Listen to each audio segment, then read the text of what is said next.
Hello, welcome to Washington Talk. I'm Young Kim. North Korea is continuing to stir up tensions, ramping up its missile launches and apparently restarting construction at its nuclear test site for the first time in 4 years. With South Korea's next president preparing for the inauguration and the U.S. government putting much focus on Russia's invasion of Ukraine, North Korea is trying to make the most of the situation in its pursuit of nuclear and missile programs. Today we'll discuss these and more. Joining me is Frank senior expert on Northeast Asia at the U.S. Institute of Peace. Mr. Worked at the U.S. Department of Defense, advising defense secretaries on issues related to the Korean Peninsula. David Maxwell is also joining me today. He is senior fellow at the Foundation for Defense of Democracies. Mr. Maxwell was a planner for the United Nations Command and the Combined Forces Command. Welcome to the show. Good to have you both today. Thank you. Thank you. First, let's talk about the latest North Korean missile test. The test took place amid wide speculations that North Korea will soon test ICBMs. And according to South Korea's Joint Chiefs of Staff, the test ended in failure as the ballistic missile exploded in midair. Mr. Do you think the U.S. government watched this closely, even though it has been dealing with the Russian attack on Ukraine for 3 weeks now? I think, of course, the U.S. government has been watching North Korea's activities closely. It can walk and chew gum at the same time. It has excellent teams at the White House, the State Department, the Defense Department, USFK, Indo-PACOM, all the intelligence agencies, and they take North Korea very seriously. Not only are they watching the threat very closely, but they're taking measures to respond to the threat, including joint missile defense exercises with South Korea and applying additional sanctions against North Korea. So I think the bigger question is whether the U.S. government will take proactive measures to change the dynamics on the Korean Peninsula rather than just calibrating their measures in response to North Korean provocations. Because if Washington is going to stay passive and cautious in its responses and let Pyongyang dictate the course of events, then it's very likely that we'll see a return to the cycle of provocations and countermeasures that we saw in 2010, 2013, and 2016 during the strategic patience approach of the Obama administration. Well, yes, I think it's important to step back and not just consider this as a provocation or a single event. You know, we've had 10 missile launches so far this year, but we should really look and examine Kim Jong-un's strategy and his intention. And I think that he's executing his normal political warfare strategy and blackmail diplomacy in which he's trying to gain political and economic concessions through raising tensions, threats, and provocations, combined with their strategy of advancing their military capabilities, ultimately with the ultimate objective to dominate the Korean Peninsula. So you've got this political warfare strategy and you've got development of military capabilities, which are actually mutually supporting and reinforcing. And they help advance the regime's objectives. So I think we have to look at it from that perspective. And we've got to be able to, as Frank said, we've got to change and not allow the provocation cycle to continue. But we also have to realize what Kim is trying to do is drive us to make concessions, to give sanctions relief. And I think to do that, if we were to do that in some way to try to jumpstart diplomacy, it would only signal to Kim Jong-un that his political warfare strategy is successful. And rather than negotiate in good faith, he will double down on his what he perceives as successful strategy to be able to extract concessions from the United States and the international community. And we've got to avoid that. Mm-hmm. As both of you mentioned, in response to those recent tests, the U.S. military said it intensified air defense drills in South Korea and conducted an aircraft carrier exercise in the nearby sea. And according to South Korean news reports, the U.S. ROK allies have discussed the idea of restarting the Blue Lightning drill involving nuclear-capable bombers. So does this mean both the U.S. and South Korea governments felt the need to level up the readiness, Mr. Maxwell? Well, we've got to recover from the declining readiness due to COVID, due to the previous administration's decisions to cancel exercises. We need to conduct aggressive exercises to maintain readiness at the highest level. There must be no doubt to North Korea or to the international community that the Combined Forces Command, the ROK and U.S. military stand ready to deter North Korea and defend South Korea if North Korea chooses to attack. So we should not be using exercises to signal. Exercises are a necessary component of maintaining readiness. They should not be negotiated away, and they are a matter of routine. All militaries must train. And no one ever calls out North Korea for its winter training cycle or summer training cycle, and it is really North Korea that is demonstrating the hostile policy towards South Korea. So these exercises are welcomed and are important and very necessary for the security of South Korea. Mr. Do you agree with what just Mr. Maxwell said about the exercises? We do need a certain minimum level of training and readiness, but I think at what point that is and what flexibility we have to use that, to reduce tensions on the peninsula, that's for policymakers to decide. But on Blue Lightning, I want to make a note that, under the Moon administration and since the summer of 2018, the U.S. has had a de facto moratorium on bomber flights from Guam to the Korean Peninsula. And this is likely because the Moon administration wanted to try to reduce tensions on the peninsula to create a better environment for negotiations. But I think with the new Yoon administration, there's going to be a desire to adopt a more hardline approach that signals deterrence and readiness capabilities, including resuming Blue Lightning missions and returning to the large-scale nature of joint military exercise that we saw prior to 2018. I don't think this will change North Korea's behavior in any way or really increase our deterrence posture, but they do improve our training and readiness and allows us actually to put more things on the table that we can later take off during negotiations. Apparently, North Korea started construction at its nuclear testing site, Punggye-ri, for the first time since it was closed in 2018. All these are happening at a time when South Korea has elected the opposition conservative candidate Yoon Suk-yeol as the next president. How will the dynamics change in the inter-Korean relationship during the Yoon administration? I think the inter-Korean dynamic will become more tense and more adversarial. All the statements from the Yoon campaign indicate that the new administration will adopt a more hardline approach to North Korea that is probably going to be similar to the approaches that we saw under the previous conservative administrations of Lee Myung-bak and Park Geun-hye. I'm not saying that Yoon won't try to engage with North Korea. Certainly, Lee Myung-bak and Park Geun-hye did, but they tried to do it on their terms, right? Similar to the strategic patience approach of the Obama administration.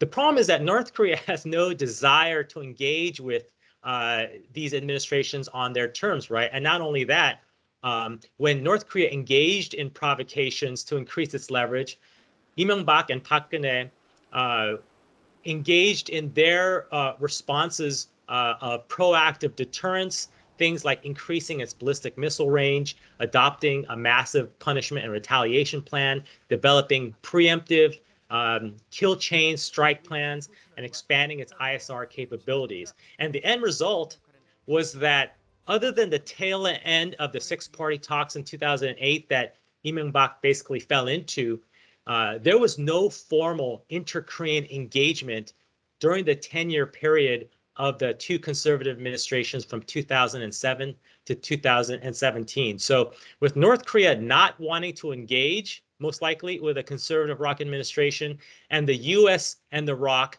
not willing to bend over backwards to engage with North Korea, we may be entering another extended period of no engagement, punctuated by significant provocations like in 2010, 2013, and 2016.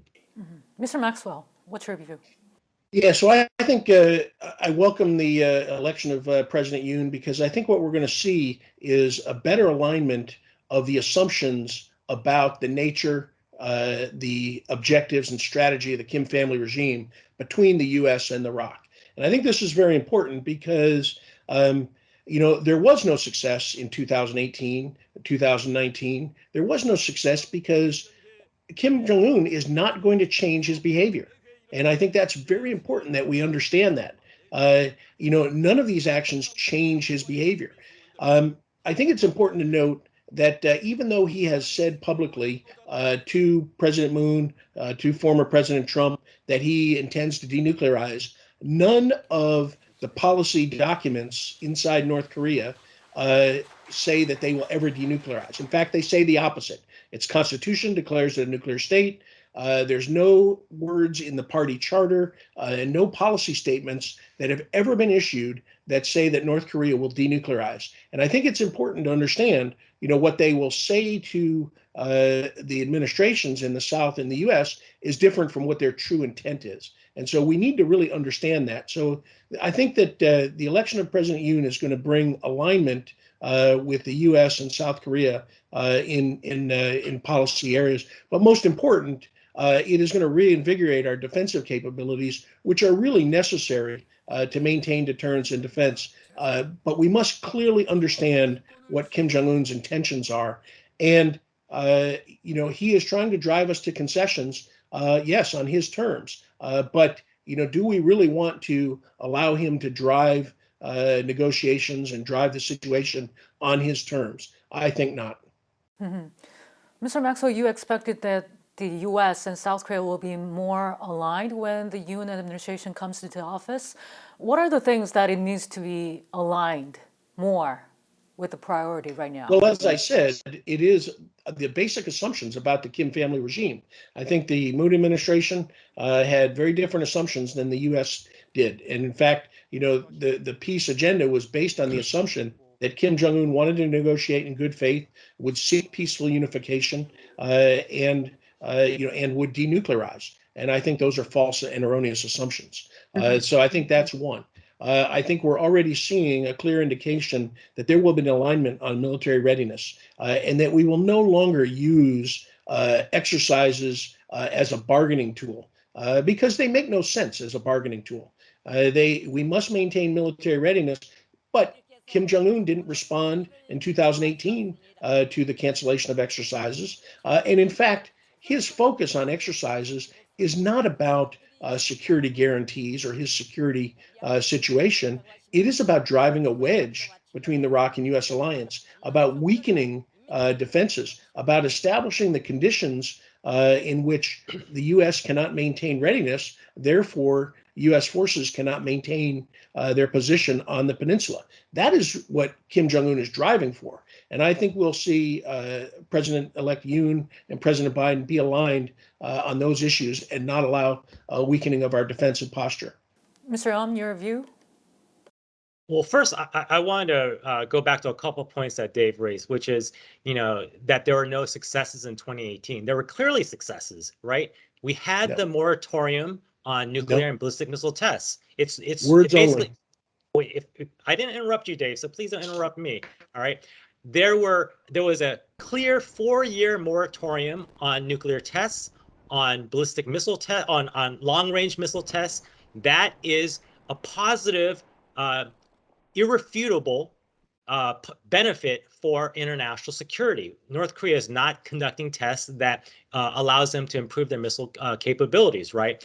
Also, I think, we got a lot of intelligence information by meeting directly with Kim Jong-un. We have a better sense of what he's like, what his interests may be, and what they're prioritizing in terms of negotiations. I think also your point about not letting North Korea dictate the narrative. I think I absolutely agree with that. But the problem is they are dictating the narrative right now. They have nuclear weapons. They're continuing to advance their capabilities, and we're not doing anything to have them deviate from that path. So in that sense, they are dictating the narrative. Now, going to the priorities for the Biden administration, I think we need to change our strategy. Right now, its calibrated and practical approach has been ineffective in preventing North Korea from returning to its testing of ballistic missiles and potentially nuclear tests as well. I think there may be many benefits and reasons for adopting a strategy that tries to coerce North Korea using diplomatic, military, and economic pressure. But like I said before, the ultimate metric for gauging effectiveness has to be whether it's changing Pyongyang's behavior, and on this metric, the administration is not succeeding. So I think Washington needs to change its approach to be more creative and more willing to take diplomatic risks to get North Korea back to the table and stop its testing immediately. And if this means that the two allies have to take some unilateral gestures up front, so be it, as long as North Korea eventually reciprocates with its own confidence-building measures. To me, the bottom line is that we can't limit our goals to just deterring and containing North Korea. I think if you're talking from a military perspective, yes, that's your narrow goal, deterring and containing North Korea.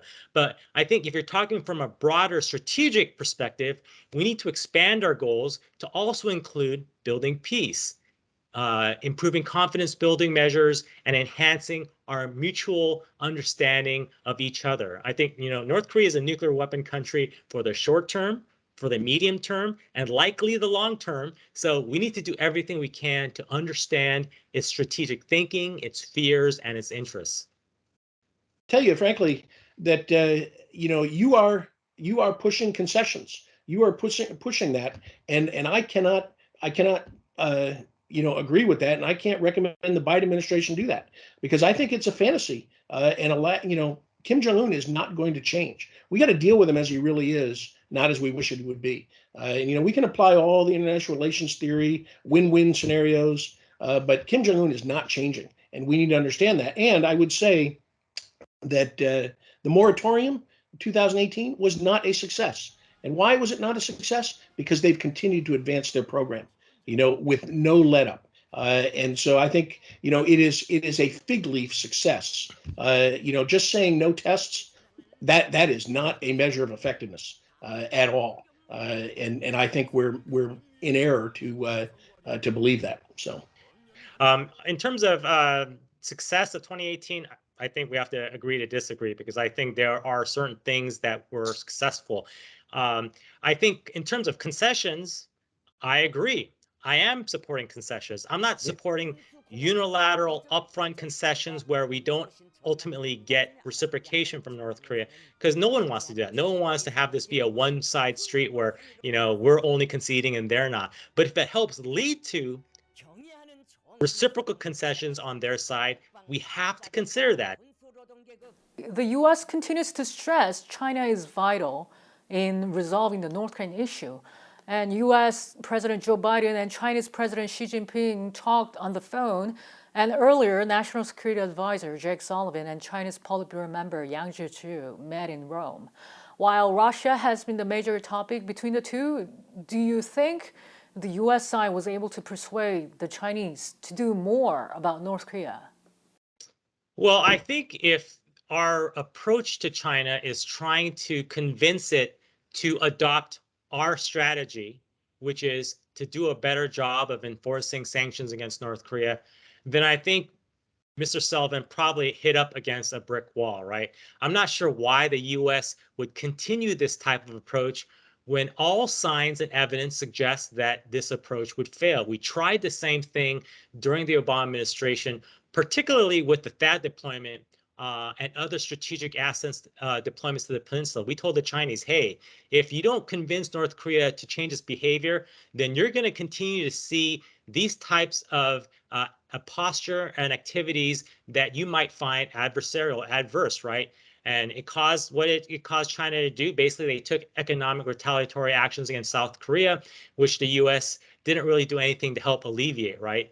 So I think the best way to get China to do more with regard to North Korea is to consider what Beijing has been proposing to jumpstart talks with North Korea and see which areas might align with our national security interests. This could include a parallel track discussion on peace and denuclearization. Mm-hmm. Mr. Maxwell, how vital is China's role in North Korean issues, and will the U.S. be able to pressure China? But I think that we need to be clear and understand that China is not going to make any effort to solve the security issues of the United States and South Korea. But I think China's priorities, of course, no war and no instability and collapse. They're satisfied with the current situation, and they will maintain the status quo. I don't think that China, and in fact, I think China looks at North Korea. We often think it looks at them as a problem, but it also is an opportunity to create dilemmas for the United States and for South Korea. So I don't anticipate any significant cooperation from China to try to denuclearize because that is not China's priority. So I don't think that we will see any effort. I would like to, but I don't think that we should approach it from the position where we have to concede to both North Korea and China to try to get Chinese cooperation in the fantasy goal and objective of denuclearization, because Kim Jong-un is not going to denuclearize. And I think that's apparent, and we need to understand that. Recently, VOA has found out through commercial satellite images that North Korea started to tear down the South Korean-built facilities at the Mountain Kumgang Resort, which would be another indicator of how North Korea is viewing the engagement with the outside world right now. With 2 months left until the inauguration day for South Korea's new president, we'll have to watch closely how things will develop over the course. Mr. And Mr. Maxwell, thank you so much for your time today. Thank you. Thank you. And that does it for this week's Washington Talk from Voice of America. Please join us again next week for more analysis.